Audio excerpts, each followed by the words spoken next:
If one winter night, with the bitter wind biting your skin, your only relative opened the door, only to cruelly push you out, what would you do? It's not someone else's story, it's the fateful moment of Lydia Hartwell, a young girl thrown into the cold white night of Wyoming in 1887 by her own stepmother, Miriam Hartwell. No plea, no explanation. Only the sound of the wooden door slamming shut as if to erase her existence. In the midst of a dense blizzard, Lydia had only two choices, a choice that each of us, if we were in that situation, would shudder to think about. Will she knock on the door and beg again, trading all her dignity, or will she step into the darkness, carrying with her the fragile belief that there is still someone in the world who wants her to live? What will you choose? When the cold is taking your breath away, and your heart is broken from betrayal by your own home, and then, as Lydia collapsed against the snow-covered fence, seemingly doomed, a man from the west appeared, Jonas Callahan, a tough cowboy, with a secret pain in his heart. He stopped in the middle of the storm only because he sensed some soul needed saving. What if the only person who reached out to you was a stranger? We invite you to join us on the journey of her stepmother. Threw her out. In winter, a cowboy found her frozen and brought her inside. A story that not only leaves us speechless, but also reminds us that amidst the wilderness and cruelty, people can still find each other with kindness. If you love healing stories in the wild frontier, please like, share, subscribe to the channel to start this emotional journey with us. The winter of 1,886 inches. Black Hollow, Wyoming was so cold that even the breath that escaped froze like silvery sheets of frost in the air. The wind blew down from Granite Ridge carrying the smell of old snow and a long, plaintive howl of the earth, a sound frontiersmen accustomed to endure. But tonight it sounded as if it were reserved for a young girl's grief. Lydia Hartwell, just 19 years old, stood on the porch of the old wooden house her father had left her. The flickering light from the oil lamp hanging outside the door illuminated her face, pale, stiff with cold, but with the light of self-respect her father had taught her since childhood in her eyes. The will reading had been over for less than 10 minutes. The lawyer's words were still lingering in Lydia's mind. The mention of a small allowance for her and the rest of her father's estate, land and house, had gone to his second wife, Miriam Hartwell. No one knew why he signed such a will. Lydia couldn't understand it either.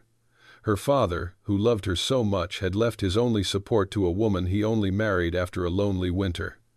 But no matter what, Lydia respected his will. What she didn't expect was what came next. As the door closed behind the lawyer, Miriam, a thin woman who always carried a cold air like the valley wind, turned to Lydia with a look that could not be called kind. "You have no reason to stay here," she said, her voice as hard as the ice on the Sweetwater. "I will not feed a parasite." Lydia stood still. "Freeloader." The word fell like ashes onto the thin coat she wore. Don't call me mother. I never chose you." Miriam interrupted, her eyes filled with cruelty and a deep, unnameable anxiety. "Your father is gone. I owe you nothing." Lydia wanted to say something, to object, to remind herself that she had cared for her father during his last months, when his lungs had exhausted him, that Miriam hardly ever slept in his room and only appeared at receptions to save face. But Lydia's face only trembled slightly, and she clenched the small book in her hand, her father's old Bible, the only thing she had taken with her from his room. "It's snowing hard tonight," Lydia said softly. "Please let me stay until morning. I'll leave at dawn." But Miriam only laughed, a sharp, thin laugh like metal on stone. She stepped forward and threw the door open, letting the cold wind hit Lydia. "Not even one night. Not in this house." Then, before Lydia could fully comprehend the cruelty, the door slammed shut. The click of the lock, a click, sounded like the final blow to the only bond between Lydia and her father's home. She stood still for a long moment. Sharp, coarse flakes of snow broke on her shoulders, melting into icy water that ran down her neck. Lydia knocked, but not to ask to stay. She just wanted an answer, some honesty, something to make sense of how her life had ended up like this. "Why do you hate me so much?" Lydia said, not loudly, as if asking herself. There was silence inside. No, not silence. It was the sound of ragged, shaky breathing. Miriam was standing behind the door. Lydia could picture her standing in the shadows, her hands clutching her shawl, her shoulders hunched slightly in fear. Not fear of Lydia, but fear of what Lydia conjured up: the power, the fortune, the position she feared losing. But the door remained locked. Lydia stood there for a few more breaths. As she turned away, the snow began to fall harder, swirling in the wind, as if it wanted to swallow the small figure in the faded coat. The road out of Black Hollow seemed twice as long on nights like this. She walked aimless, driven by one instinct to leave what had once been home. Her feet sank into the thick snow. Her breath whitened before her. Each step seemed to push her further away from her old life, away from her father, away from the porch where she had sat, listening to him tell stories of his youth. In Lydia's hands, the old Bible was wrapped in a thin linen cloth, but she could still feel the warmth of her father's hands as he read the words. She squeezed the book gently, as if it were a remnant of her family. The wind whipped hard enough to make her stumble. Her old leather shoes had long since worn out their soles, and each step sent a sharp pain through her feet, as if needles were piercing her flesh. The town was sparsely lit, and every house was silent, as if it had been asleep since before sunset. There is nowhere left to go. Lydia continued toward the old wooden fence of the McAllen farm, about a mile from her house. When she got there, her legs felt numb and her head was spinning. The wind howled through the broken boards, a warning that if she stopped too long she might never get up again. She leaned against the snow-covered wooden beam, but her strength was almost gone. Lydia's vision was fading into a blur of white and the cold that penetrated her layers of clothing. Just before she collapsed, she spoke softly, a prayer as small as a breath. "Father, please don't let me go alone." Lydia collapsed, half her body buried in the snow, the other half leaning against the fence, as if standing on the final line between life and death. And right on that thin line her fate is about to change direction, in a way no one expected. In the moment the snow was closing in on her body, out there on the path through the forest, there was a man also fighting the night storm, and his intuition was about to lead him to the place where fate forced two strangers to meet. The snow was falling so thickly that the sky was a cold white, covering every contour of Black Hollow. As Lydia knelt by the old wooden fence, the world around her became silent, as if the earth and sky held their breath to listen to a tiny life slipping away from the warm embrace of life. That fence, long standing between lowing seasons and drought years, now became Lydia's final frontier. One step further, and she would fall into darkness. One step back, and she would return to a home that had locked its door in her face. She opened her eyes, trying to see past the snow clinging to her eyelashes. The land before her was a desolate white expanse. Only hours ago Lydia had stood in the cabin, listening to the storm outside, believing she still belonged there. Now, all she had was her father's old Bible, which she held in her hand, as if it were the last remaining warmth of a man who had left this world. The wind whipped violently. Each gust seemed to knock the breath from Lydia's tiny chest. Her hood was ripped off, revealing a tangled mass of dark hair strands stuck together by the cold mist. She tried to stand up again, but her left leg was numb and her right leg hurt, as if someone had used a small knife to cut into the sole of her foot. Her leather shoes, which had been torn since the fall, were now completely inadequate to protect her. The lights of the town had long since vanished behind Lydia. With each step she took, the darkness swallowed up every landmark. Now she could no longer tell which way was into the pines, which way led to the Sweetwater River, and which way back to the house she no longer had the right to enter. She only knew she was being swept away by the storm. Lydia leaned against the fence, her shoulders shaking as the cold penetrated her sweater. She held the Bible close to her chest, as if embracing her father's last words. "If you are looking at me, please don't let me go alone." The prayer came out as light as a breath. Not the plea of one who had lost all hope, but more like the whisper of one trying to maintain dignity in the midst of despair. A snowflake landed on Lydia's eyelid and melted into water. She wasn't sure if it was snow or a tear. The wind grew stronger. The storm seemed to have a soul of its own, a soul that was emotionless but not malicious, that only knew how to sweep away everything in its path. Those born on the border understood the winter wind did not kill because of hatred, but because it did not know how to stop. Lydia took a few more steps, unsure of where she was heading. Each step was a small battle. Her hands were numb, her fingers stiff, unable to feel. The night was too cold, too long, too harsh for a girl who had just lost her father, her home, and her place of return. The woods loomed in the distance, the tall pines standing still like giants watching. Lydia wanted to reach them where at least the woods would block the wind. But her legs betrayed her. She barely made it halfway before her knees collapsed in the snow. The darkness swirled around her like an endless cycle. Lydia's breathing grew shallow. With each exhalation she felt the world spin slightly, then slow down. In that moment, memories flooded back like slow-motion old films. Father placed the Bible in her hand, saying, "You will never be truly alone as long as you have this." She sat on the porch listening to her father laughing with the neighbors last summer.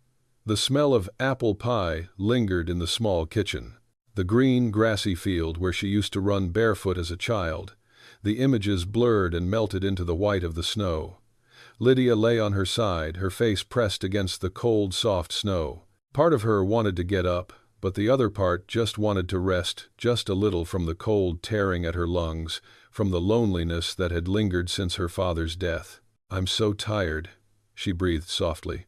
That night the Wyoming sky was thick with dark clouds. There was no moonlight. Only the wind blew through the dry pine branches, making a sound like a sad cello playing across the prairie.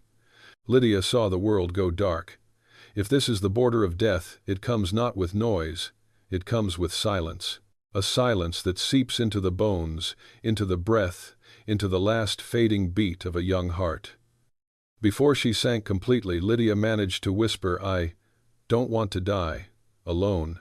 Then she let herself fall, letting the blizzard gradually cover her body. Just when it seemed like the entire steppe was filled with nothing but the wind from the direction of the road that ran along the pine forest, came the hurried sound of horse hooves hitting the ground. The sound was faint in the distance, but completely different from the wind or the forest. It had rhythm, weight, and life. A man on horseback was galloping through the dark night, but Lydia, in her half-conscious state, heard no more. The snow continued to fall slowly and steadily, covering her numb hands, covering the Bible, covering a life teetering on the edge of a precipice. And then, everything fell silent. But sometimes, at the moment when fate seems to have ended, God sends someone to pass by, bringing enough warmth to bring a soul back to life. As the night storm engulfed the Wyoming prairie, the sound of horse hooves pounded through the dark snow on the forest road east of Black Hollow. The road was familiar to the man holding the reins, but tonight it felt different, as if every tree, every rock was standing still, waiting for a crucial moment of fate. Jonas Callahan, a small rancher on the banks of the Sweetwater, was returning from hauling logs to town. He rode his ash-brown stallion Ranger, a faithful creature who had seen him through every kind of western weather, from summer heat to winter snow. The wind blew diagonally across his face, stinging like a knife. Jonas pulled his scarf up over his mouth and nose. He wasn't afraid of storms. Over the years he'd lived alone in the wilderness. He'd learned to listen to the wind as one listens to the news. But tonight, though the storm was no bigger than it had been in years past, Jonas felt something unsettling inside him, a vague premonition that made him glance back toward the shadows of the woods. Ranger stopped suddenly. Jonas did not need to pull on the reins. The horse stopped on its own ears, pricked up its breath, puffing out thick white clouds. "What's the matter, old friend?" Jonas said softly, his voice as deep as the creaking of old wood in a fireplace. Ranger did not move forward, nor did he turn. He stood still, as if listening to a sound only horses could distinguish over the howling wind. Jonas strained his eyes to see through the hazy snow. The storm distorted distance, everything shook with each gust. Then he heard it. Not a cry, not a loud noise. Just a different kind of silence, a silence so heavy it seemed to hold back the blizzard. Anyone who has lived alone on the border for years knows that kind of silence, the silence when life is about to die. Jonas slid off the saddle and stepped into the snow, one step at a time, balancing on his stick. His eyes scanned the white mounds that lined the wooden fence of McAllen Ranch. The snow was so deep it felt like everything was wrapped in a cold gray blanket. Then he saw a small hand reaching out from the edge of the snow, a pale hand almost as white as the storm that was covering it. Jonas's heart clenched. He rushed forward, pushing aside the snow. Beneath the icy blanket lay a young girl lying on her side, her dark hair plastered to her cheeks, her lips blue with cold. Her breathing was so weak that Jonas had to put his ear to her chest to hear a faint gasp. The girl held in her hand an object wrapped in an old piece of linen as if it were the last thing she wanted to keep in this world. Jonas knelt down and touched her shoulder. Her skin was so cold it made him shiver. "God help," he whispered. "Little girl, what are you doing here alone at night like this?" The girl did not open her eyes, only shivered slightly, a weak reaction of her body against the cold that was penetrating every fiber of her being. Jonas didn't ask any more questions. This wasn't the time to search for answers. He slid his arms under her shoulders and knees and picked her up. Her lightness was so light it hurt like picking up a small bird with a broken wing. "Not tonight," Jonas said, his voice hoarse in the wind. "Not like this." He held her close to his chest, trying to transfer some of his warmth to her cooling body. Ranger moved closer, bowing his head, almost sensing the urgency. Jonas placed her in the saddle, then climbed up behind her, holding her small body tight to keep her from falling off the horse's back. "Come on, Ranger. As fast as you can." The horse neighed softly, then plunged into the snow. Snow whipped at them, each flake like a sharp shard of ice. But this time Jonas didn't feel the cold, his body was focused on shielding the limp girl against his chest. On the way back, Jonas looked down at her pale face. He didn't know who she was. He didn't know where she came from. But the moment he saw the little hand reaching out from the snow, he knew one thing for sure: she couldn't die out here. The storm still howled through the trees, but Jonas's appearance was like a small streak of light that pierced the darkness. Not the light of magic, but the light of duty and kindness, the only thing this harsh frontier could never extinguish. "Come on, girl," he said again, his voice softening. "We have a long way to go. Don't give up." She didn't answer. But Jonas heard something else, a very faint breathing enough to know that life was still there, like a red ember left under the cold ashes.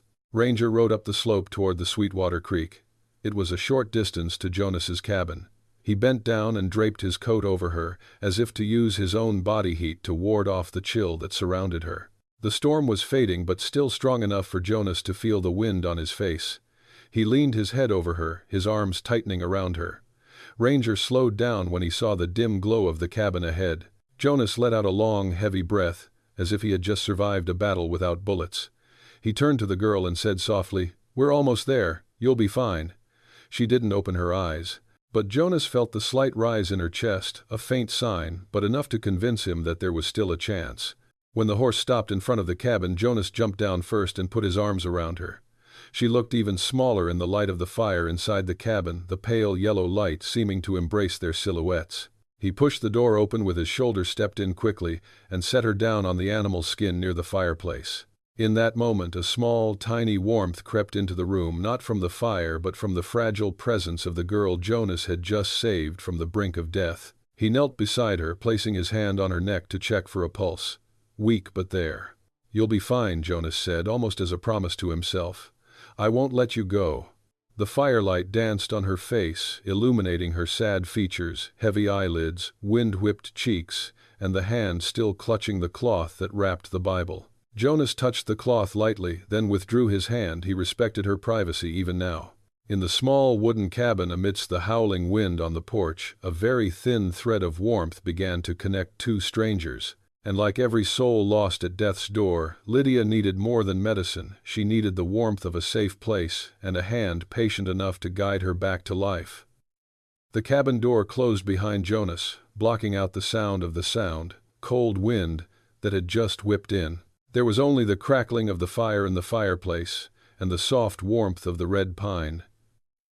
The cabin was small and simple, but warm enough for a soul on the brink of a storm to find a breath of peace. Jonas laid Lydia down on the pelt near the hearth.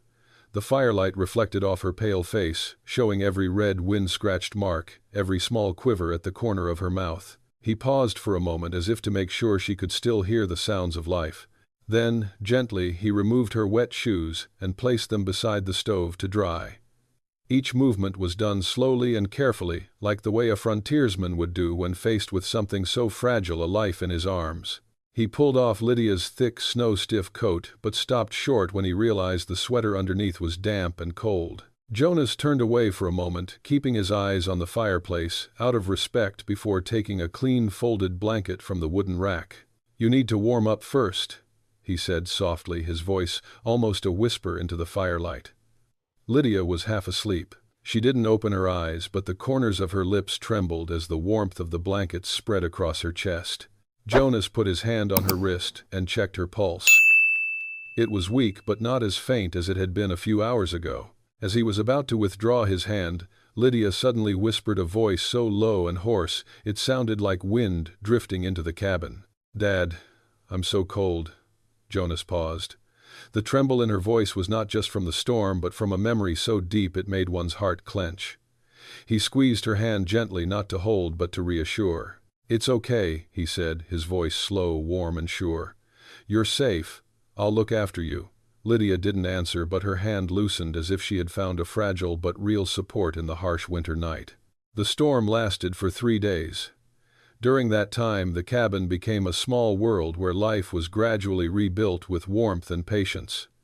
Jonas tended Lydia as a frail plant, trying to survive the cold. He changed the warm towels on her forehead, gave her sips of hot ginger tea, and every afternoon when the snow covered the windows, he sat by the fire and told stories of the West.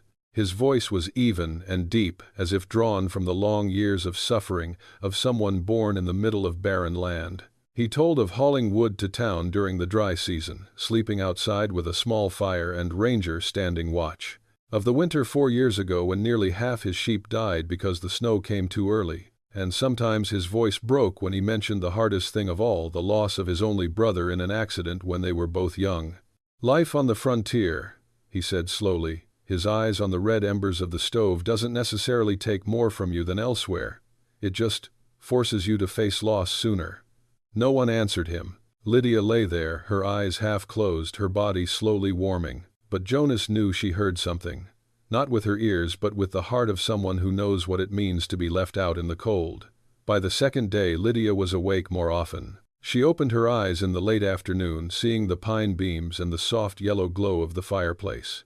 For a moment she thought she was in her old house, her father's house.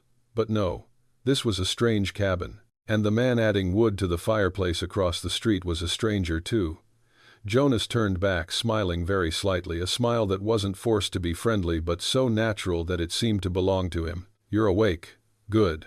Lydia raised her hand to her chest, touching the warmth of the blanket. She remembered the storm, the wooden fence, and then everything else was cold white. "Who are you?" Her voice was still weak but clear. "Jonas Callahan. I saw you on your way home." He poured some warm water into a metal mug. "Drink this, it will ease your throat." She looked at him for a moment, as if trying to read the man's eyes for any hint of danger. But all she saw was sincerity, the quiet straightforwardness of a Westerner who doesn't say much but keeps every word. "Thank you," Lydia said softly. Jonas nodded unobtrusively. He stood to give her some space. The older audience would recognize it immediately, the dignity of a man who knew boundaries and respect. Third day of the storm. Lydia had been up for almost an hour, a fur blanket draped over her shoulders.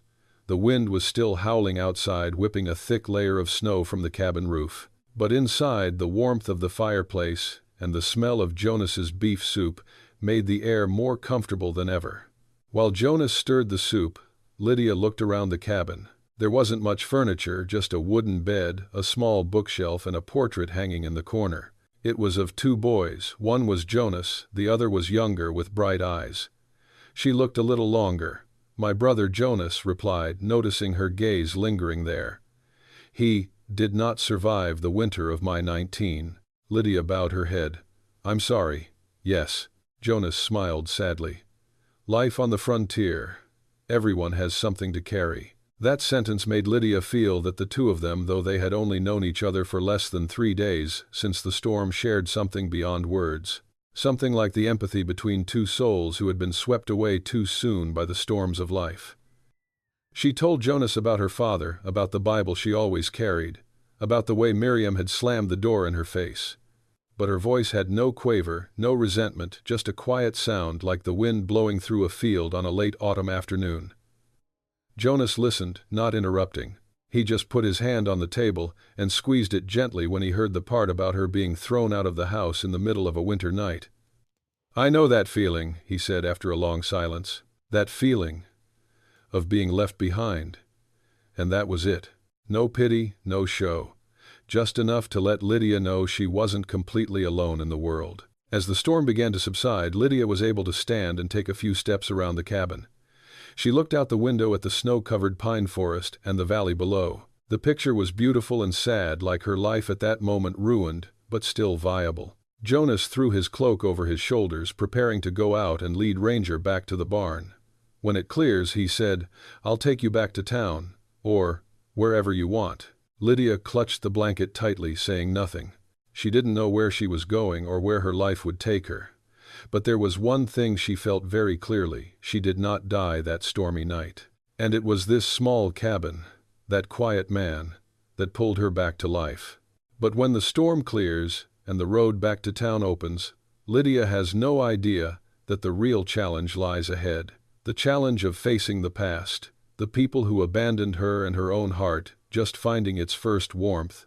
The first morning after 3 days of storms, the sunlight was as thin as a golden thread through the frosted glass of the cabin, falling gently on Lydia's face. The light was not exactly warm, but far from the biting cold of the snowy night just past.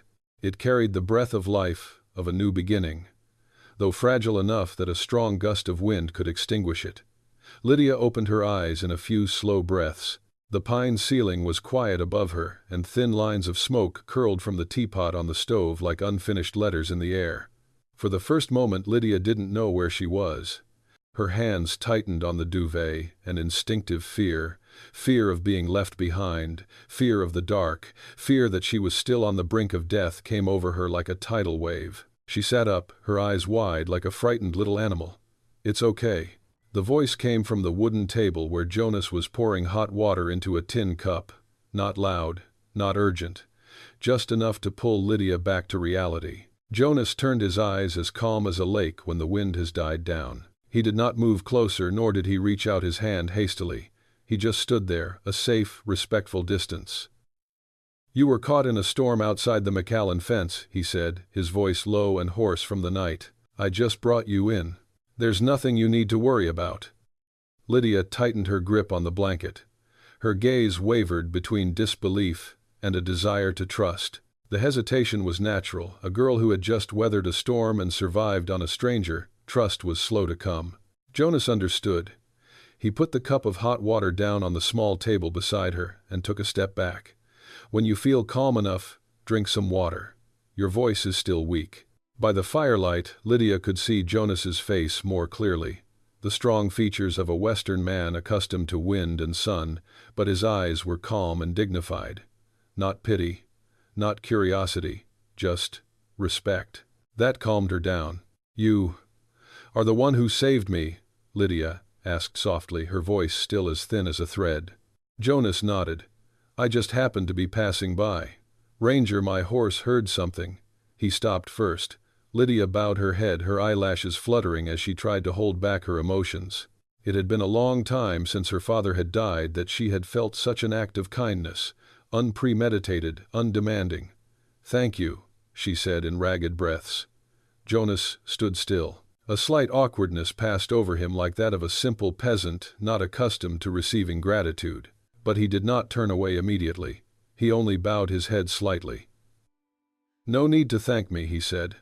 "Living on the border, if you see someone in trouble, you have to help." Hearing that, Lydia bit her lip. Tears did not fall in streams. They just gathered at the corners of her eyes, then seeped into her eyelashes, blurring her vision. But it was that silence, the silence of suppressed tears, that made the viewers, especially those who had lived more than half their lives, feel their hearts tighten. Jonas noticed. He turned away immediately, pretending to straighten the logs in the fireplace. Not because he was embarrassed, but because he understood that a wounded woman needed to maintain her dignity, even when she was crying. As Lydia calmed, she began to look around the cabin for the first time with fresh eyes. Every object was old but clean, the wooden table oiled every winter, 2 rough but sturdy chairs, A few books neatly arranged on a shelf, and in the corner, an old painting. A young man who looked a little like Jonas stood next to a boy a few years younger. They both smiled, a rare smile in a photograph taken with the primitive technology of 4 or 5 years earlier. Lydia looked for a long time. "My brother Jonas said, still not turning. He died in the harsh winter of my 19th year." She nodded slightly, her eyes flashing with silent understanding. The kind of understanding that comes when two different sorrows recognize each other without needing to speak. "My father died that winter too," Lydia said, her voice very small. From then on, everything changed. Jonas didn't ask any more about why she'd been left out in the storm. He knew some stories had to be told when the bearer was ready. Not sooner, not later. They sat in the warmth of the cabin, the fireplace crackling and the wind outside fading. The silence stretched, but it wasn't an awkward silence. It was the kind of silence Westerners share, after honest words, a respectful silence. When Lydia tried to stand, her legs were still shaking a little. Jonas immediately walked over but stopped a few feet away. "If you need to hold onto the table, go ahead. I'll stand here in case you lose your balance." She was a little embarrassed, but a small smile crossed the corner of her lips. A weak but genuine smile. "I will be fine." Jonas smiled back. A rare smile deepening the lines at the corners of his eyes, the marks of a life of labor, of suffering, of a life without a hand to soothe it. Their trust began with small gestures like that. Not with promises, but with the space he gave her. Not with touches, but with looks that never crossed the line. Later that afternoon, Lydia looked back at the portrait of the two brothers. The painting filled the cabin with a gentle yet comforting sadness, like the pain of having passed its worst, and left only a warm layer of ashes. Jonas caught her eye. "Don't worry," he said softly. "We all carry the shadow of the person we love. Sometimes, for a lifetime." She nodded. "And maybe," Lydia said, "even when they're gone, they're still the reason we live." That made Jonas pause for a second. Not because he hadn't thought about it, but because someone had said what he had always kept in his heart. They needed no further words. The atmosphere between them had changed. Not the distance of two strangers, but a deep, intimate understanding. In that moment, the audience will clearly feel two wounded hearts are gradually finding a common rhythm, a slow, steady, and warm rhythm, like the fire in a fireplace, rekindling after a storm. But as Lydia regains her strength, and Jonas prepares to take her back to Black Hollow, neither knows that returning to town will open the door to an inevitable confrontation, one that everyone must go through to find themselves. Dog. Fourth morning after the storm, Wyoming was surprisingly clear. Thin bands of cloud drifted lazily across the pale blue sky, as if nature itself were closing a violent chapter to usher in something more peaceful. Snow blanketed the Granite Ridge Valley, shining in the sunlight like a blanket of pure white. Lydia stood in front of Jonas's cabin, clutching the cloak he offered her. The cold still seeped into her skin, but there was a different kind of warmth in her heart, a warmth that came from kindness she had never thought possible after all those days of abandonment. Jonas led Ranger closer, adjusting the saddle to make it easier for Lydia to mount. "The way down to Black Hollow is easier today," he said, his voice deep and steady, the one Lydia had grown accustomed to hearing over the past 3 days. "We'll be back in town before the moon rises." She nodded a little nervously. "Are you sure I should go? I mean, I don't know how to face her." Jonas slowly tightened the reins, his eyes softening. "There are things, whether you like it or not, you have to turn around and face." He looked at her, not imposing, just inviting courage. "But you won't have to go alone." The statement was so simple it couldn't have been gentler. Lydia pursed her lips and nodded slightly, a consent built on trust, not obligation. The road back to Black Hollow stretched before them, white and silent. As they passed through the pines, Lydia saw faint traces of the storm, broken branches, piles of snow, and wolf tracks almost obliterated by the wind. The only thing clear was Ranger's hot breath and the steady beat of his hooves that carried them back to where she had been driven in the night. Jonas sat behind, keeping a light hand on the reins. He said nothing, he never said much, but his steady presence was enough to calm Lydia. As they approached the small town center, a few people shoveling snow stopped to watch. Black Hollow was not a gossipy place, but everyone knew that the Hartwell girl had been kicked out of her home by her stepmother in the middle of a storm. News traveled faster than the wind, and the outcome was predictable. But now they saw a different Lydia, pale but steady, weak but with something steadfast in her eyes. And beside her stood Jonas Callahan, a quiet man who lived alone but whose reputation for kindness was well known in the area. Lydia took a deep breath as they stopped in front of her house. The familiar wooden door stood there, still scratched, where she had leaned against it on the stormy night. Each step toward it felt like touching a painful memory. Jonas dismounted first, then offered his hand to help her up. "You don't have to be strong alone." It had only been 3 days, but that saying was no longer unfamiliar to Lydia. Sheriff Adam Turner emerged from the tavern across the street, walking briskly toward them. He was a man in his 50s, hair gray at the temples, his voice deep and dignified like the law he upheld. "Lydia Hartwell," he said, his eyes calm but flashing with anger as he looked at the house. "I heard the story. The girl, did they really throw you out of the house, in the middle of a storm?" Lydia bowed her head. "Yes, sir." Sheriff Turner turned to Jonas, his voice dropping in appreciation. "Callahan, thank you for saving her. If it weren't for you—" Jonas shook his head, avoiding her grateful gaze as if it embarrassed him. "I just did what had to be done." Sheriff Turner nodded, then said sternly, "Lydia, do you want me to come with you?" Lydia took a breath. "No." She turned to Jonas, then back to the closed door. "But I want you two close by. Just so I know I'm not alone." Jonas nodded. Sheriff Turner folded his arms and stood back, maintaining a silent, protective attitude. Lydia stepped onto the porch. She knocked softly, but enough for the past to hear her. The door opened a crack. Miriam Hartwell appeared in the doorway, her face pale, as she saw her stepdaughter standing there alive, and no wound, but the worn pain in her eyes. Lydia stood up straight. "I came to get my mother's things." Miriam pursed her lips. "I gave it all to the church. It's worthless." Lydia's voice didn't shake, though, her hands clenched in her sleeves. "To your mother, they were priceless." People began to gather around the porch. No one spoke loudly, but the frozen silence was the community's verdict. Miriam glanced around, saw their eyes, disappointment, anger, and a little contempt. "I did nothing wrong," she protested. It doesn't belong in this house anymore." Lydia raised her head. Her voice was small, but each word was clear, cutting through the cold air.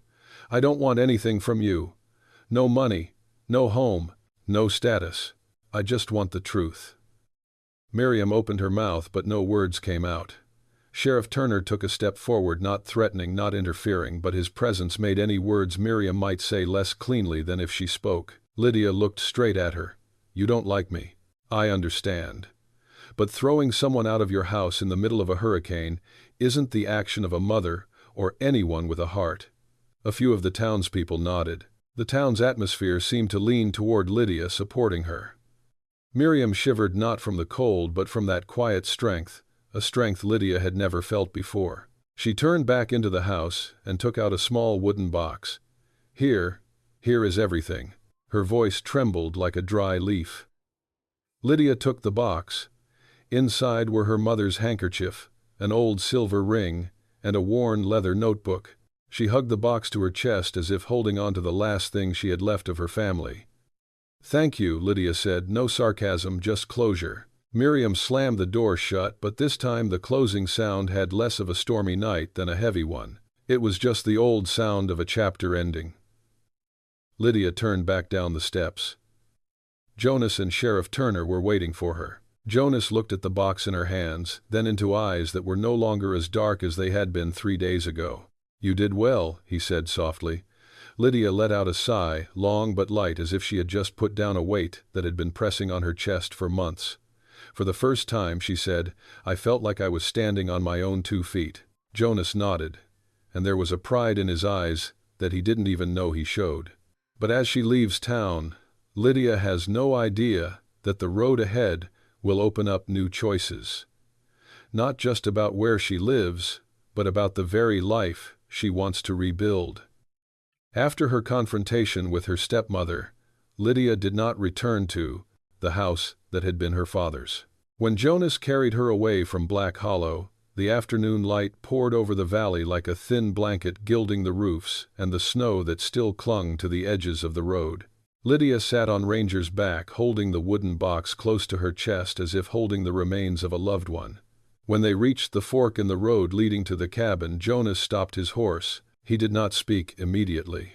There was only the sound of the wind blowing through the Granite Ridge pines, carrying the smell of sap and the dampness of melting snow. "Lydia," he said, his voice low and slow as the waters of Sweetwater at dusk, "you can still go back to town. Sheriff Turner will help arrange temporary housing. Or you can take the train to Casper. There are more people there, more jobs." Lydia looked out at the long road west, then up at Granite Ridge. She had several options before her, each one lonely. Jonas continued as carefully as one who places a stone on the floor, "And if you want, you can stay on my farm for a while. I need someone to tend the kitchen, the garden, and the poultry." He paused. "I'll pay you, and I'll move into the little house in the back, to give you peace of mind." The words carried neither pity nor judgment. They were like a door ajar, no push, no pull, just waiting for Lydia to walk through. She looked down at her hands. They were small, but no longer trembling like the first days in his cabin. 3 days of blizzards, then a day of facing the truth about her family, had left her exhausted but also lit a very small spark, living the way she chose. "You really don't mind?" she asked. Jonas pursed his lips and shook his head. "The farm needs people. And—" he looked at her for a moment. "You deserve a place to start over." Lydia took a deep breath. The cold air rushed into her lungs, but it didn't hurt as much anymore. "I've lost so much," she whispered. "And maybe the only thing left is to learn how to stand up." She raised her head, her eyes no longer evasive like they had been in the beginning. "If you still want me, I'll stay. I'll work hard. And I'll pay you back for all the things you've done for me." Jonas shook his head immediately.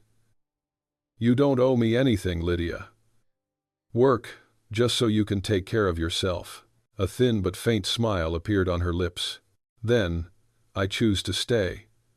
The afternoon wind blew through the pine trees, carrying with it a light scent of resin, a testimony to that moment of transformation, a moment that older viewers often call a silent rebirth. The Callahan farm sprawls along the foothills, its old wooden fences still standing after the storm.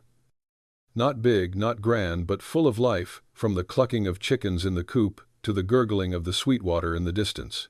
Lydia stood on the steps of the cabin, surveying what would be her home for at least the winter. Jonas pointed out the tool shed, the barn, the stables, and the small house behind it that he would move into so she could have her own space.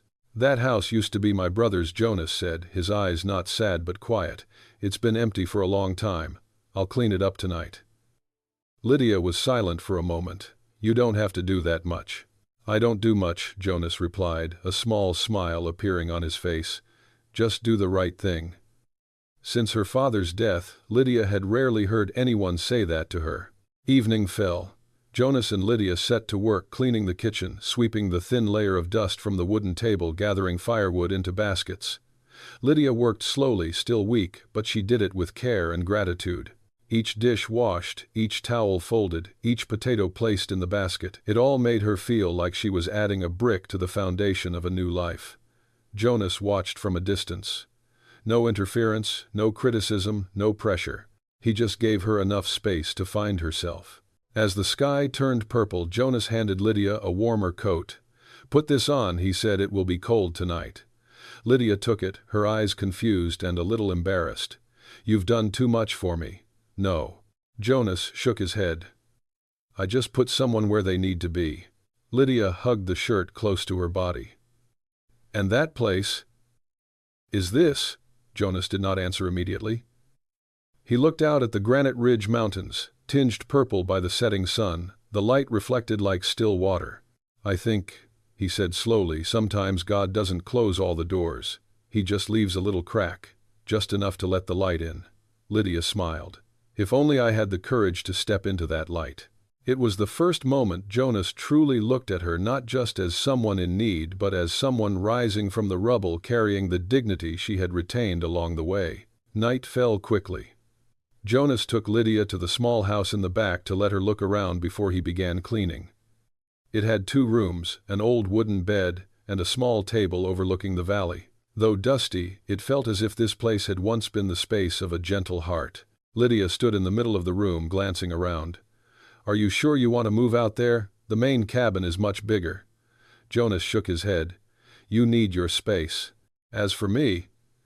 He looked at the yard where Ranger was standing.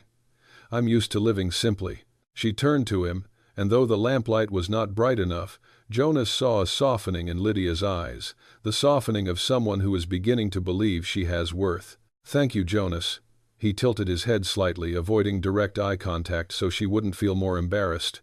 "You should go to bed early. There's a lot to do tomorrow." Lydia nodded. "And a new life to start." As Jonas stepped outside, Lydia stood by the door, watching his back against the pale sky. He was the figure of a man who looked tough on the outside, but inside there was a great deal of kindness that didn't need to be shown. The kind of kindness that could revive a person who had been beaten down by the storms of life. She placed her hand on her chest where the wooden box held her mother's mementos. For the first time in months, Lydia felt like she was moving forward, not pushed away, not left behind, but of her own choosing. But to truly begin again, Lydia must learn to live, work, and find strength in her own hands. Something the Callahan Ranch is about to teach her, with long days among the grass, sun, and wind of the Wild West. The first days at the Callahan farm passed slowly and steadily, the way spring warms the Granite Ridge Valley after a long winter. Lydia woke each morning to the clucking of chickens in the yard, the sound of wind through the woodwork, and Jonas looming before the stables, his shoulders wet with dew. That pace of life was far different from what she had known, but it was the difference that made her feel peaceful. The first morning, Jonas took Lydia to a small paddock east of the ranch, a flatter, safer place for her to begin riding. Ranger stood there patient, as if he knew he was about to do something important. "You needn't be afraid," Jonas said, putting his hand on the horse's mane.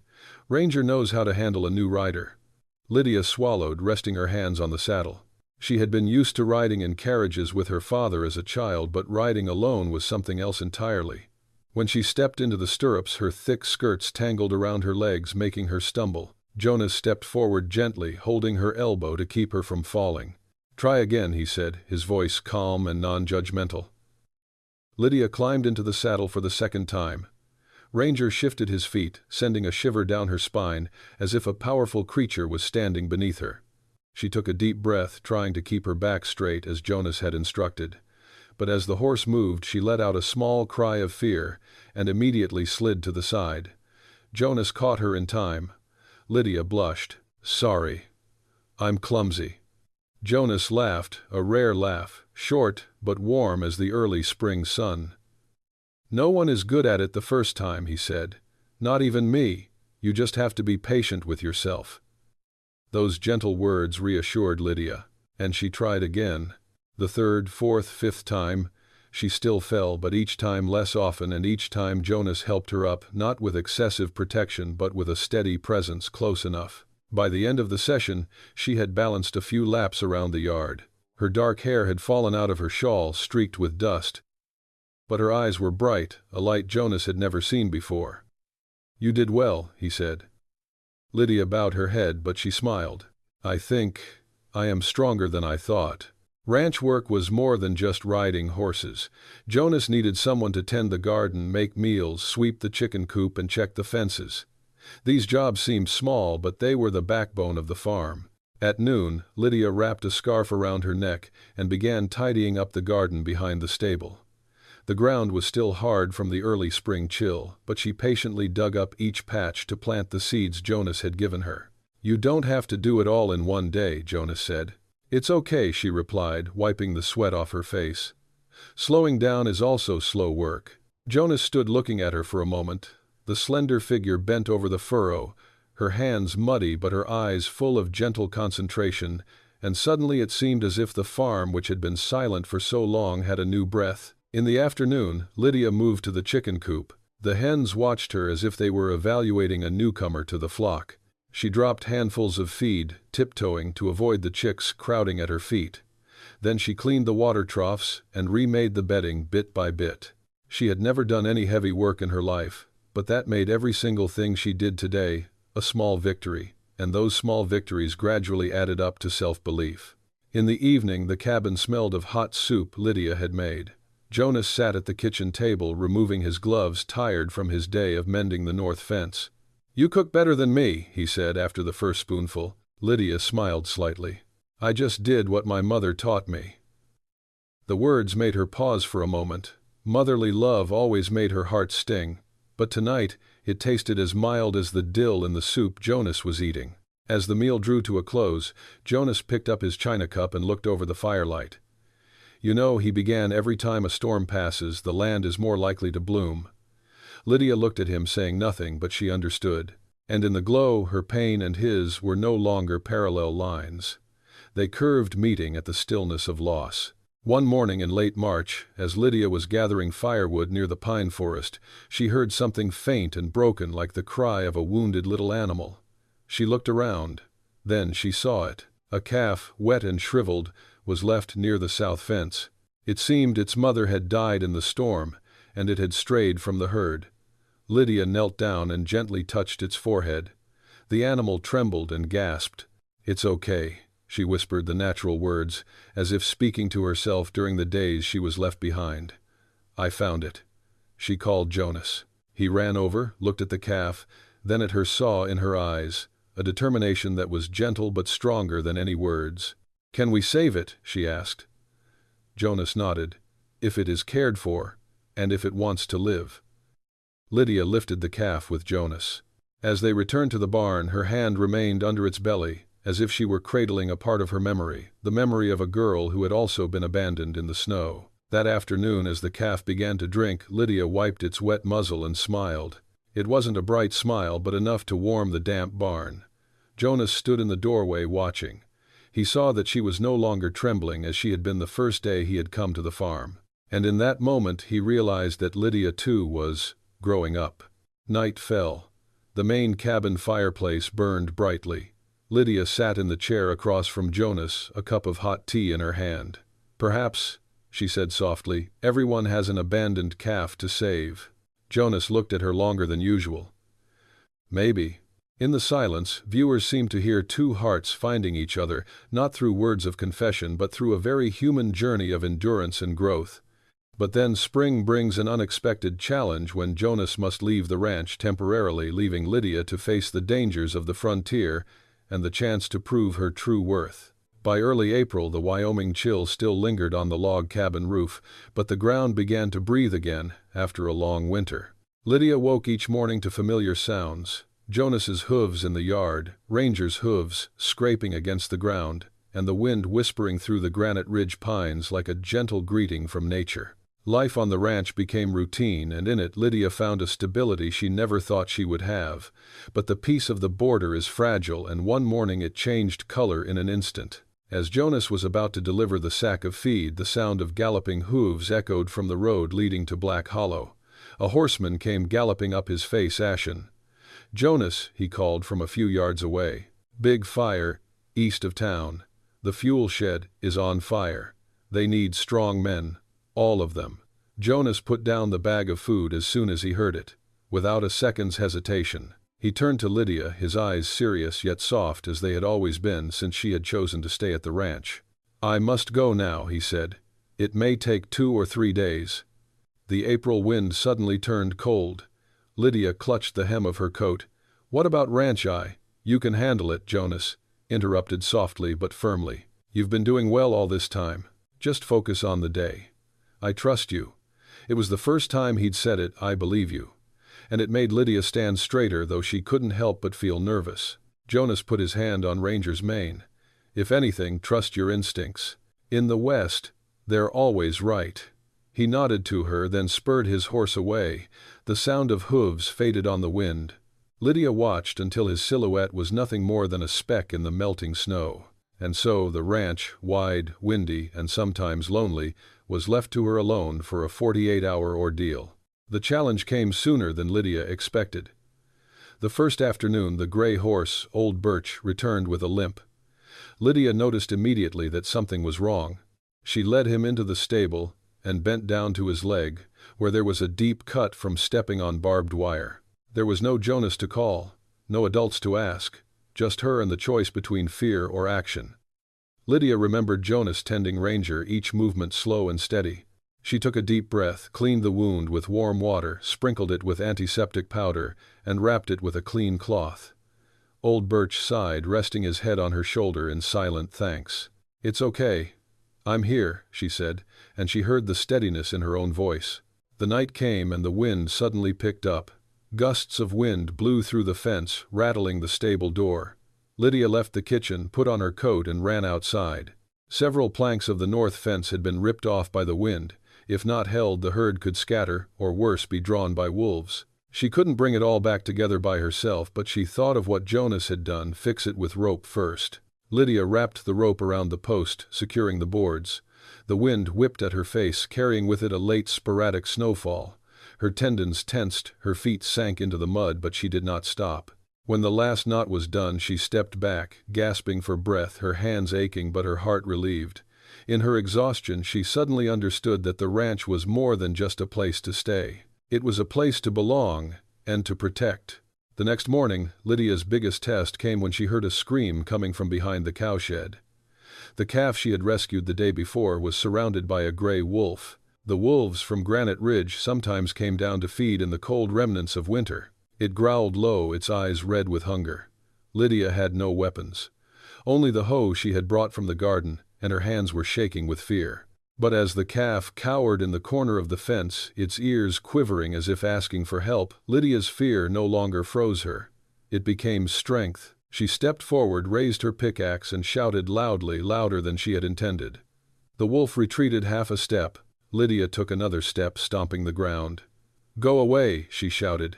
"Go away!" The wolf hissed and turned and ran back into the woods. She stood there, her chest heaving, still holding the hoe, until she was sure he was gone. The calf shivered as it walked toward her, nuzzling its head against her leg. Lydia knelt down and hugged it, feeling the small creature's faint warmth, a warmth that reminded her that she, too, had needed someone to stand up for her. Her tears fell into its wet fur. Not tears of despair, but tears of someone finally feeling strong enough. When Jonas returned on the afternoon of the second day, he was covered in coal dust, his face tired but his eyes clear. He had no idea what had happened in those 48 hours until he looked around the ranch. The fence was secured with tight ropes. The stable was clean. Old Birch was properly bandaged and resting. The calf had its head in Lydia's lap, sleeping soundly like a baby. Jonas stood on the porch, motionless for a long moment. It was peaceful. Everything was right. And in the middle of the yard, Lydia, small but upright, was a witness to what he had never said aloud, that strength does not always belong to the roughest hands. "Lydia!" Jonas called. She turned. Her eyes met his, and in that moment Jonas understood that she was changed. Not just stronger, but more complete. "Is ranch okay?" he asked, even though the answer was obvious. Lydia nodded. "I tried to follow what you taught me. It was a little difficult, but I think I did it." Jonas looked at her, unable to hide his admiration. "More than that," he said. "You didn't just keep the ranch. You took better care of it than I did." Lydia bowed her head, but her smile was as bright as the afternoon sun on the Sweetwater meadows. "Maybe," she said, "living in the West makes people stronger than they think." Jonas nodded slightly, as if acknowledging a deeper truth, that her strength came not just from the land, but from her own strength. And as Lydia begins to find balance in her new life, an old friend unexpectedly appears at the ranch gate, bringing with him questions about her heart that she has yet to face. On a late April morning, as the snow had receded from the Stockensoxt slopes of Granite Ridge, revealing damp, warm earth, Lydia was turning a feed basket upside down in the yard for the chickens when the sound of hooves sounded from the road leading toward Black Hollow. She looked up. It wasn't Jonas's, but lighter and faster, like someone more used to riding in town than at the ranch. A clear voice rang out before the figure appeared. "Lydia Hartwell, is that you? Let me see." Before Lydia could react, a girl with curly brown hair, her cheeks flushed by the spring breeze, jumped off her horse and ran towards her. Ruth. Lydia laughed, hugging her friend, a rare laugh after months of turmoil. Ruth Abernathy had been Lydia's best friend since her father's days. She had always carried a reckless warmth, the kind of person who could light up a room just by walking in. "You look different."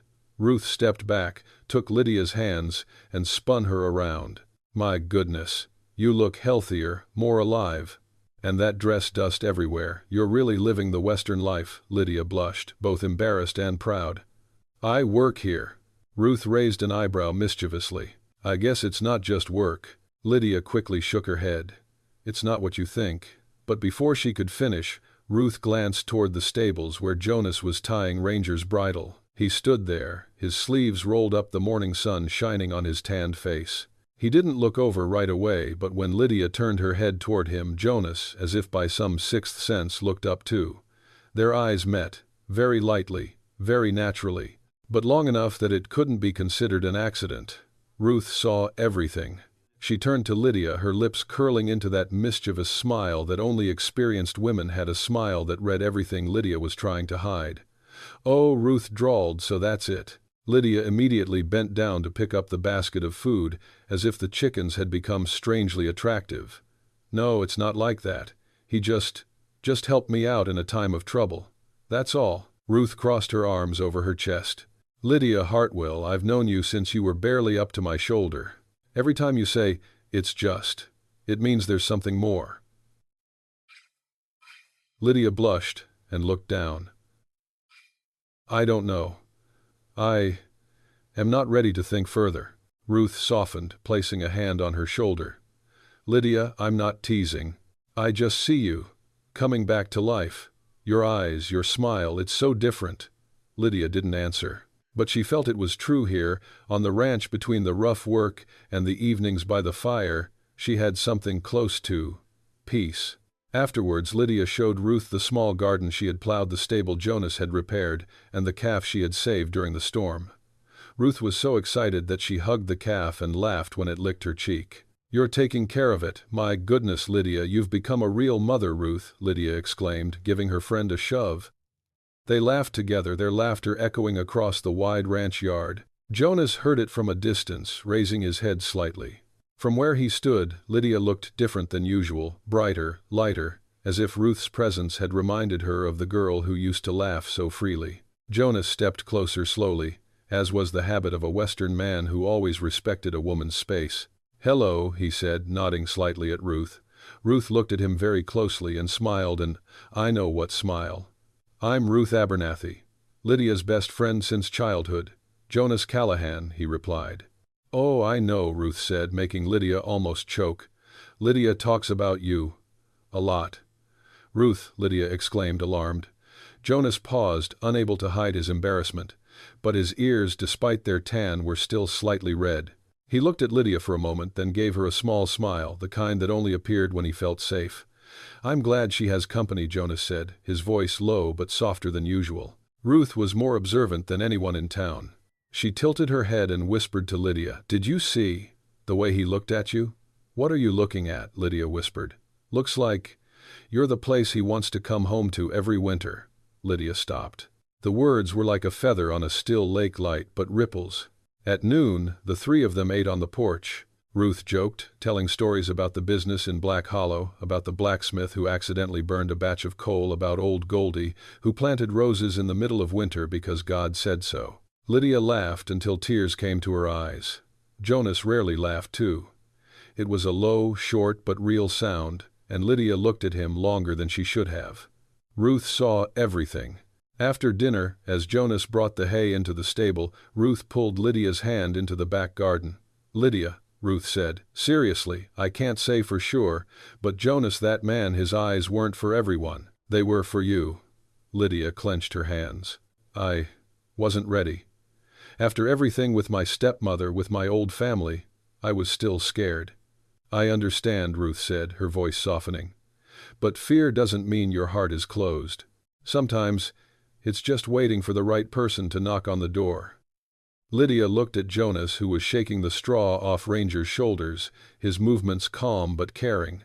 She saw something different in him, not salvation but the stability of an awning on a windy day. "I don't know what the future holds," she said slowly, "but with him I don't feel small or pitiful anymore." Ruth smiled with satisfaction. "That's enough, Lydia. As Ruth prepared to mount her horse and return to Black Hollow, Jonas came to take the reins for her. "Thank you for bothering me all this time," Ruth said, her eyes mischievous. "But someone like you must be used to being bothered by someone." Jonas frowned slightly, not understanding. Ruth laughed, patting him on the shoulder. "Take care of Lydia. She's strong, but sometimes she forgets." Jonas looked over at Lydia standing on the porch, her hand on the calf's neck. "She's not forgetful," he replied. On the way back, Ruth turned back and waved, shouting, "Lydia Hartwell, don't hide again, your heart has already chosen a place." Lydia wanted to bury herself in the ground. Jonas, hearing this, paused, then burst out laughing. A warm, rare laugh, and it softened the afternoon on the ranch like the late afternoon sun. But as spring fades into summer, and Black Hollow's spring festival approaches, Lydia will have to face not only her own heart, but also the cruel words of someone she hopes never to see again. May comes to Black Hollow on cool breezes from Granite Ridge, carrying the scent of fresh grass and warm pine resin. Spring on the frontier is not as bright as in pictures, but has the enduring beauty of land emerging from a long winter. Colorful flags hung on the porches of each house signal the Spring Ball, an event the whole town looks forward to all year, where people gather, dance, and share simple joys that are rare in a harsh life. That afternoon, Lydia stood before the small mirror in the house behind the ranch. She adjusted the blue ribbon in her hair, her hands shaking slightly, not from fear, but from the strange feeling of someone who thought she had forgotten what it was like to dress well to appear in a crowd without bowing her head in shame. A light knock on the door made her turn. Jonas stood there. He wore a new shirt, his collar buttoned neatly, his hair more neatly combed than usual. But what held Lydia's attention was his gaze, quiet, full of a secret tenderness he never put into words. "Are you ready?" Jonas asked, his voice a little hoarse. Lydia nodded. "Yes, let's go." And so they rode Ranger down to Black Hollow across the greening Sweetwater fields. The afternoon wind ruffled a few strands of Lydia's hair, making Jonas glance over as if to make sure she was okay. The small moment was enough to make her heart flutter, a quiet flutter, like a budding bud. The town was aglow with oil lamps, fiddle music played from the synagogue. People gathered in groups, laughter mingling with the sound of boots on wooden floors. As Lydia and Jonas entered, a few turned to look not in curiosity but in quiet respect for the man who had saved a girl stranded in a storm. Ruth appeared first, waving her arms like a flag in the crowd. "Lydia, Jonas, you're here." Lydia laughed at Ruth, but then she felt Jonas stand a little closer to her, not possessive, just naturally protective, as was his nature. As the first waltz sounded, Jonas turned to her. "Do you want to dance?" he asked softly, as if afraid of imposing. Lydia took a deep breath. She had danced with her father at small parties in the past, but since his death she had not dared to step onto the dance floor. "Yes," she replied softly. Jonas placed his rough but warm hand in hers. As they stepped onto the wooden floor, the sounds of conversation faded away. They turned slowly to the rhythm of the fiddle, each step steady and light. Though Jonas was not an experienced dancer, his carefulness made Lydia feel strangely safe. People looked on. Some smiled, some nodded in satisfaction, because in that waltz they saw a harmony that needed no explanation, the harmony of two broken hearts that were slowly finding each other. But no party is complete when the past still lingers like a long shadow behind. Lydia heard a familiar sound, the sharp click of heels on the wooden floor, before she saw her face. Miriam Hartwell. She stood at the edge of the dance floor, her lips curled in barely concealed contempt. Many people suddenly stood still, stepping aside, for everyone knew that the relationship between stepmother and stepson was not a peaceful one. Lydia paused. Jonas felt the tension in her hand and squeezed it. Miriam stepped closer, her voice as cold as ice. "Oh, look who it is. Lydia Hartwell." Her eyes flicked to Jonas and then back to Lydia. "This girl has lived with a strange man all winter and then shows up here like nothing happened. Who can respect her?" Murmurs arose in the crowd, a few looks of surprise, a few looks of anger, and Lydia stood there, stunned. Not because of the insult she had had worse from the woman, but because Miriam had said it in front of the whole town, in front of Jonas, and in front of her own heart, which had just dared to open.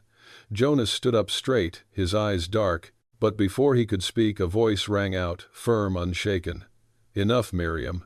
Sheriff Adam Turner stepped into the circle of people. He looked straight at the woman who was trembling with anger, or fear, no one was sure. "She survived," he said clearly, "because of the kindness and decency of this man." He pointed to Jonas, then turned to Miriam. "And to whom do you survive?" Silence fell heavily. Only the sound of the wind blowing through the crack in the door could be heard. Miriam paled. No one in this town was willing to defend her anymore after what had happened. The eyes of the people who had watched Lydia grow up, now looked at her with disappointment and contempt. Miriam turned away, hurried off the dance floor, her figure disappearing behind the synagogue door. Lydia exhaled her shoulders, feeling lighter as if a weight had been lifted from them. Sheriff Turner patted her shoulder. "No one will believe her, honey. You've lived your life to the fullest. That's enough." Jonas stood beside her. Just the silence made Lydia feel that she was not alone. As the music started up again and the crowd dispersed, a strange woman approached Lydia. She wore a simple brown dress, her face slightly gaunt, but her eyes were filled with something both familiar and distant. She stopped right in front of Lydia. "Miss Lydia Hartwell." Her voice trembled slightly. "Yes," Lydia replied, confused. The woman looked around, then leaned in and spoke softly, her voice hoarse as if carrying a secret from many years. There is something about your father." She clutched the book in her hand. "Something you don't know, and you should know." Lydia stood still. Her heart was pounding as it had the first time she had been left in the snow. Jonas stepped closer at once, his eyes sharp with alarm, but the woman took a step back, as if to confirm she was not a threat. "I don't want to cause trouble," she said. "I just want to tell the truth, a truth that has been buried for many years." Lydia looked at her then, at Jonas. In his eyes, she saw reassurance, no pressure, no restraint, just a silent question, "Do you want to know?" The night wind blew, carrying the sound of the fiddle away. Lydia had no idea that those words would open a new chapter, one where her father's past and her own would come to light in pieces never before revealed. The night sky settled over Black Hollow as slowly as a woolen blanket spread, through the patient hands of God. After the eventful ball, Lydia walked out of the synagogue with a sigh, as if she had just passed through a heavy door that had closed behind her. The sound of fiddle music still lingered somewhere behind her, mixed with the smell of pine and the flickering oil lamps. Jonas walked beside her, silent as always, but the silence no longer felt distant. It felt like a safe haven for Lydia, after her bitter encounter with Miriam Hartwell and the mysterious warning from the stranger. By the time the two men got into the carriage to return to the Callahan Ranch, darkness had thickened on the road that led over Granite Ridge. Only the stars, bright and distant but steadfast, guided their way. Jonas flicked the reins and the wagon moved, clattering steadily over the dirt road. For a long time no one spoke. There was only the sound of the wheels, and the wind sweeping across the Sweetwater meadow, like the sigh of the earth and sky. Lydia pulled the scarf closer to her neck. "Thank you, Jonas," she said, her voice low but clear, "for being with me tonight." Jonas did not look at her at once. He kept his eyes on the dim road in the starlight, but his hand on the reins tightened a little. "I was just doing the right thing," he replied. Then after a breath he added, "But I was also there because I wanted to be there." Lydia turned to him. It wasn't a confession, but it was the closest he'd ever come, a simple acknowledgement that went deep like an undercurrent. The night wind tugged at her hair, causing a few strands to brush against Jonas's shoulder. He paused, as if sensing something unspoken. As the carriage reached a widening of the road, Jonas suddenly pulled on the reins and brought them to a stop. Before them lay a vast expanse of sky, unobstructed by the pines, where the stars seemed closer than anywhere else. "There's something," Jonas said, his voice so low Lydia had to lean in to hear. "I need to say something." Lydia placed her hand on her lap, her palm cold but her heart warm as a fire rekindled after many winters. "Just say it." Jonas took a deep breath. For someone used to loss and loneliness, speaking out about something personal could be harder than walking through a snowstorm. "I am not afraid of storms," he began. "Not of the dark, or of the days when the land becomes barren." He paused, turning to Lydia. In the starlight his eyes held a softness she saw clearly for the first time. "But I'm scared." His voice was hoarse. "Scared of losing you." Lydia felt a tightness in her chest. Not painful, but the kind that made you want to put your hand over your heart and catch its shifting beat. She didn't cry because she felt sorry for herself like the old days, but because she was able to see, really see, for the first time in so many years. Tears fell silently. Jonas saw them, but he did not immediately embrace her. He only held out his hand open, letting her decide. Lydia put her hand in his. A simple gesture, but for both it was a silent acceptance. Jonas leaned closer enough so that the night wind no longer came between them. "I know there are still many things you don't understand," he said.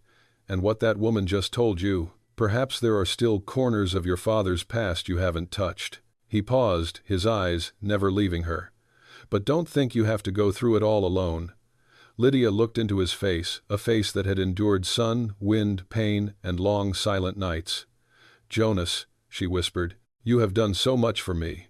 I was afraid I would carry the old burden and bother you." Jonas shook his head slightly. "You are not a burden, Lydia. You never were, and you never will be to me." Before she could say more, Jonas reached out and touched her cheek very lightly, a gesture so careful it seemed to ask permission. When Lydia didn't move away, he leaned down. The kiss came quietly, without haste, but softly as a breath, like an admission he had wanted to say for months, but held back for fear of hurting her. A kiss that is not demanding, not possessive. A kiss for older hearts that have learned that love means respecting the space of the one you love. When they pulled apart, Lydia felt her face heat up, and Jonas smiled, a rare smile enough to soften the darkness. "Lydia," Jonas said softly, "I haven't asked you for anything. I know you're waiting for answers from the past." He slowly took her hand in both of his. "But when you're ready, if you'll let me, I want you to be the rest of my life." The spring breeze blew through, carrying the scent of young grass and the warmth of the earth.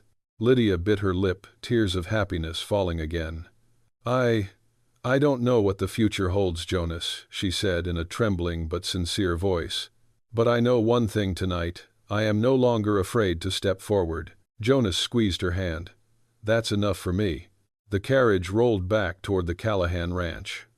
But under the Montana stars, Lydia felt as if she had just entered a new phase, one where the past no longer bound her, and the future, though unknown, no longer made her tremble. On the way back they said nothing more, and there was no need to.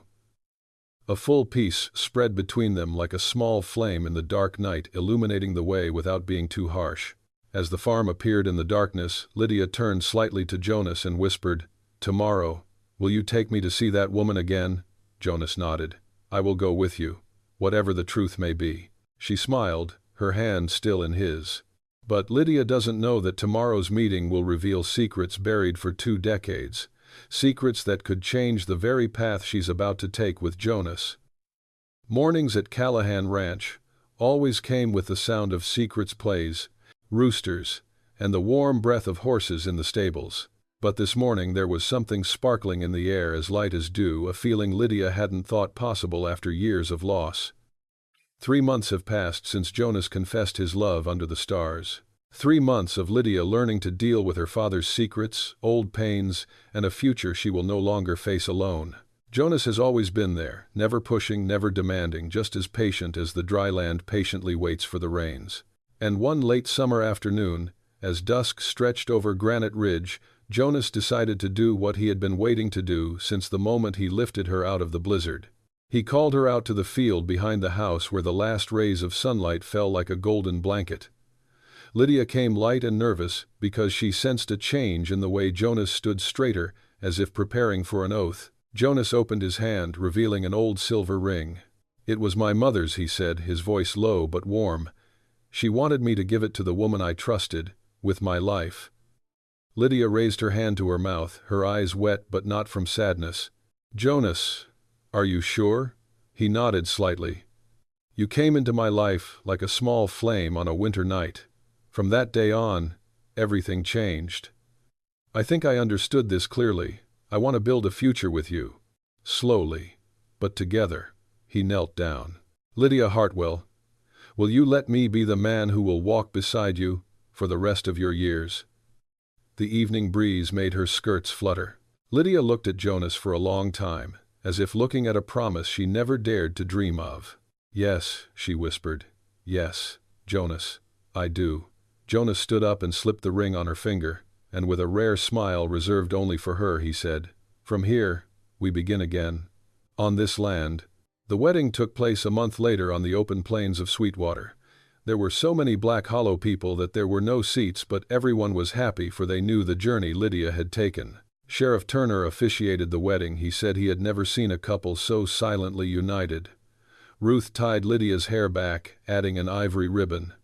"You deserved this happiness a long time ago," Ruth said, her eyes sparkling. Grace Mallory stood at a distance, smiling softly.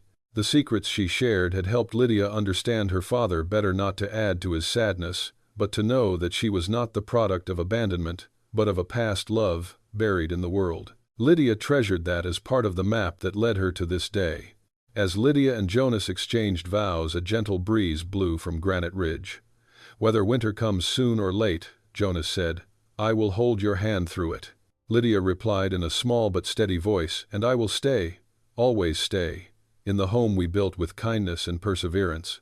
Married life flowed like spring water, smooth, steady, and clear. Lydia became not only Jonas's wife but also the soul of Callahan Ranch. She restored the old garden east of the house, planting vegetables, herbs, and the flower beds Jonas said his mother had loved.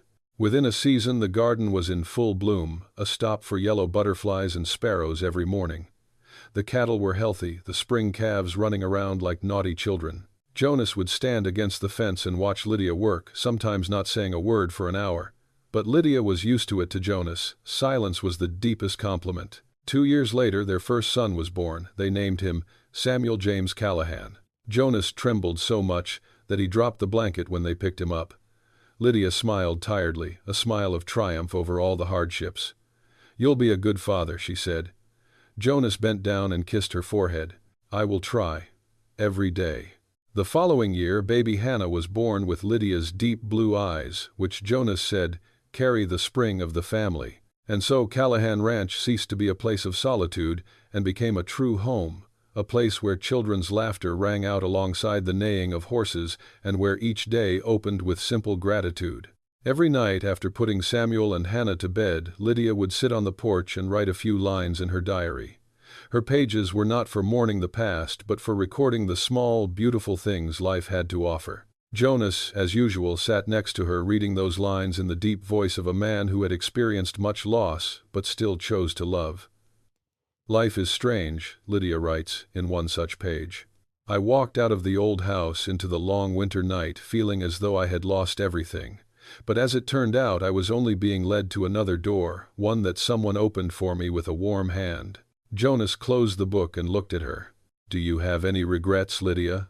She smiled, leaning her head on his shoulder. "No. If I hadn't gone through that winter, I would never have found this spring." They sat there watching the sun set over the Sweetwater fields, orange like liquid honey. The cattle returned to their pens, their shadows stretching across the ground. On the porch, the night air was just cold enough to make people want to huddle closer together. Jonas spoke softly, as if speaking to the whole world. "God sometimes closes a door with cold wind, only to open another door with warm sunshine." Lydia took his hand and squeezed it gently. "And I know I'm right where I need to be." The wind carried the smell of new straw and the laughter of children from inside the house. Night fell slowly, as if to reserve a little more time for this peaceful moment. And on that wild frontier, the Callahan family grew up amidst storm and sunshine, leaving behind a story of kindness, resilience, and how people find each other amid seemingly endless loss. The story of her stepmother threw her out. In winter, a cowboy found her frozen and brought her inside, is not just about an abandoned girl or a good-hearted cowboy. Beneath the frontier dust and harsh winter nights lies a simple yet lifelong lesson. There is always another door open if you dare to step forward, even if there is only darkness ahead. Lydia has lost her family and her home, but not her dignity. Jonas has experienced loss, but he has not let the pain turn him into a numb person. Two broken people meet not to save each other but to rise together slowly, kindly, and persistently in the spirit of the late 19th century frontier. In modern life, it's easy to feel lost, misunderstood, or have doors slammed shut without knowing why. But this story reminds us, one small act of kindness can change someone's fate, and sometimes challenges are just life's way of leading us to where we truly belong. Thank you for taking the time to follow this humane story. If you feel a little warmth, a little hope, or see yourself somewhere, please like, share, subscribe to the channel so we have more motivation to continue telling stories that touch your heart. See you in the next emotional journey.